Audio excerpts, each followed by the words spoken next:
Ya, pemirsa, Wali Kota Surabaya marah besar karena mobil PCR bantuan BNPB oleh gugus tugas COVID-19 Jawa Timur dialihkan ke luar kota Surabaya.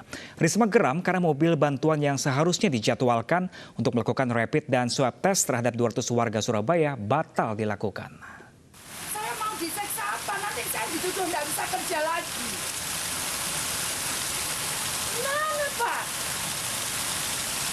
Ini loh saya loh Pak dapat SMS-nya, dapat WA-nya Pak Doni Mordani. Kalau itu untuk Surabaya, kenapa dia Dan saya yang minta Pak, saya minta kemana-mana.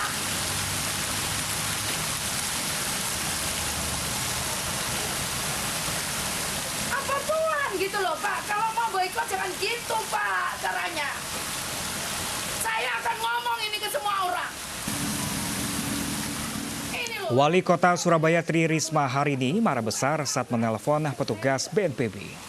Risma emosi karena mobil PCR bantuan BNPB untuk kota Surabaya digeser ke Lamongan dan Tulung Agung atas permintaan gugus tugas COVID-19 Jawa Timur. Risma mengaku yang minta langsung kepada Ketua Gugus Tugas Percepatan Penanganan COVID-19 Pusat, Doni Monardo, dua mobil PCR bantuan BNPB khusus menangani kasus COVID-19 di Surabaya. Gugus Tugas COVID-19 Kota Surabaya mengaku 3 mobil PCR bantuan, 2 dari BNPB dan 1 dari BIN, diminta untuk melakukan tes swab dan rapid test di beberapa titik seperti Asrama Haji Sukolilo dan Dupak Masigit terhadap 2.000 warga ODP dan ODR di Surabaya. Masing-masing lokasi disiapkan 200 orang untuk dilakukan tes. Apa Tuhan gitu loh Pak, kalau mau boikot jangan gitu. Ya, pemirsa, masih dari Surabaya, pemirsa, kota Surabaya saat ini menjadi daerah penyumbang kasus positif corona tertinggi di Jawa Timur. Secara keseluruhan, angka penyebaran COVID-19 di Jatim terus merangkak naik. Dan penerapan new normal dikhawatirkan menyebabkan penyebaran COVID-19 di kota pahlawan ini justru semakin tinggi.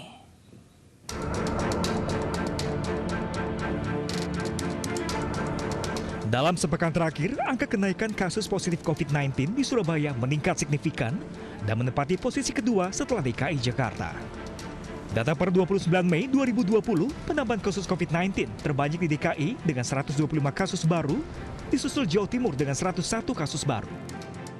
Gugus Tugas COVID-19 Kota Surabaya menyebut kenaikan terjadi karena masifnya rapid dan swab test yang dilakukan pemerintah Kota Surabaya. Diajukan sekitar 1.000 sekian. Nah, masih ada yang belum keluar, jadi masih ada yang sisa keluar yang belum keluar sampai sekarang ini 347 swab. Nah, ditambah lagi yang sekarang kita lakukan swab massal ya dengan dibantu oleh pemerintah pusat, BNPB 2 mobil dan 1 dari BIN yang akan kita lakukan rapid swab sekitar 3.000. Artinya memang beberapa hari ke depan ini akan terus bertambah hasil terkonfirmasi. Pemerintah Kota Surabaya mendorong peran serta masyarakat untuk membendung penularan virus corona. Masyarakat diimbau untuk mematuhi aturan PSBB dan membatasi pergerakan jika keadaan tidak mendesak. Skenario new normal atau pola hidup baru yang beradaptasi dengan pandemi COVID-19 kini menuai polemik. Sejumlah indikator mengatakan Indonesia belum layak memasuki fase new normal. Berbeda dengan pemerintah pusat, pemerintah Provinsi Jawa Timur belum akan menerapkan new normal. Pasalnya, angka penyebaran COVID-19 di Jatim, khususnya di wilayah Surabaya Raya, masih terus naik dan belum menunjukkan tanda-tanda penurunan. Kalau untuk wilayah Surabaya, mungkin tahapan untuk new normal itu kita lihatnya banyak hal. Jadi new normal, kini teman-teman tolong kita tetap berpedoman. New normal itu kalau pedomannya PBB harus turun 50% dalam 2 minggu terakhir. Sementara itu, persebaran COVID-19 di Jawa Timur semakin tinggi. Data Pemprov Jawa Timur pada Jumat 29 Mei 2020, terdapat 139 kasus baru dengan total 4.409 pasien positif corona. Dari 139 kasus baru, terbanyak di Surabaya dengan 94 pasien positif dan 17 meninggal dunia. Dari Surabaya, Jawa Timur, Tim Liputan Ayus melaporkan. Ya, pemirsa, masa PSBB di sejumlah kota dan kabupaten di Jawa Barat diperpanjang hingga Juni mendatang. Saat ini di Jawa Barat sudah tidak ada lagi zona merah COVID-19, namun 40% masih zona kuning.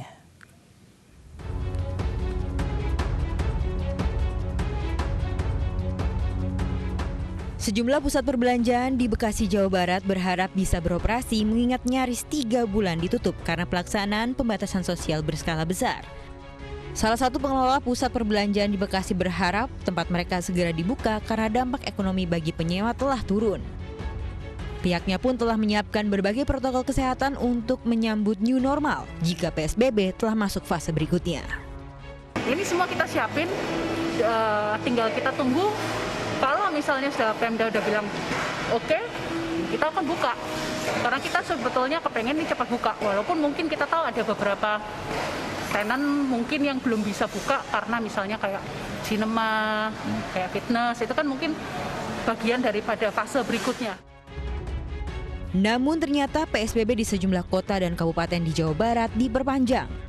Gubernur Jawa Barat Ridwan Kamil mengatakan ada 9 indikator dalam mengukur kewaspadaan COVID-19 di wilayahnya.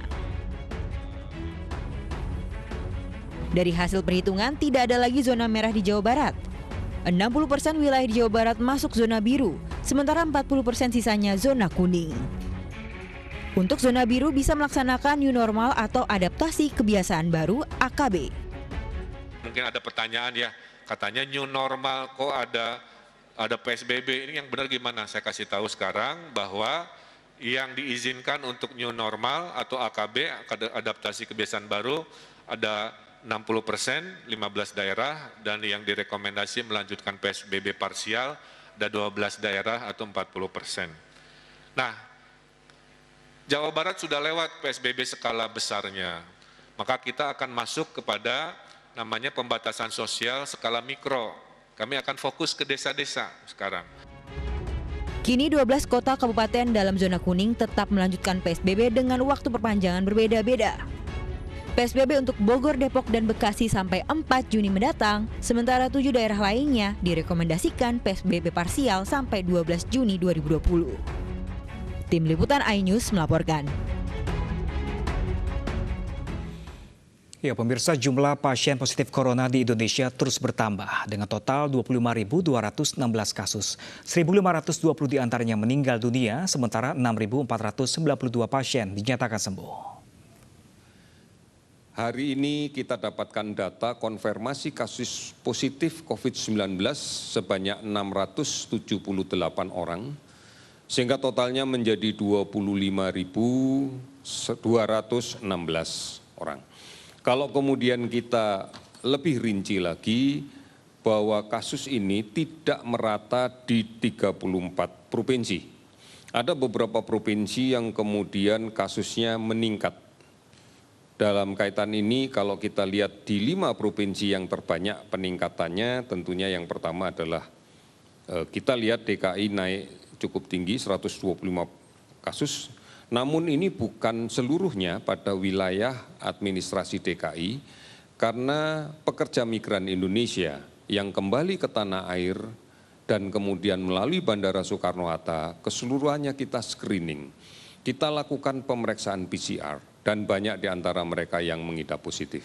Jadi ini bukan gambaran dari wilayah administrasi DKI secara keseluruhan, tetapi juga menjadi gambaran yang ada di pekerja migran. Kalau kita lihat khusus DKI saja, angka ini cukup stabil dari hari ke hari. Kemudian berikutnya yang menaik adalah Jawa Timur. Ada 101 kasus pada hari ini di Jawa Timur. Penyaluran bantuan sosial tunai di Pasangkayu, Sulawesi Barat diwarnai aksi protes warga. Warga protes karena namanya tidak masuk dalam daftar penerima.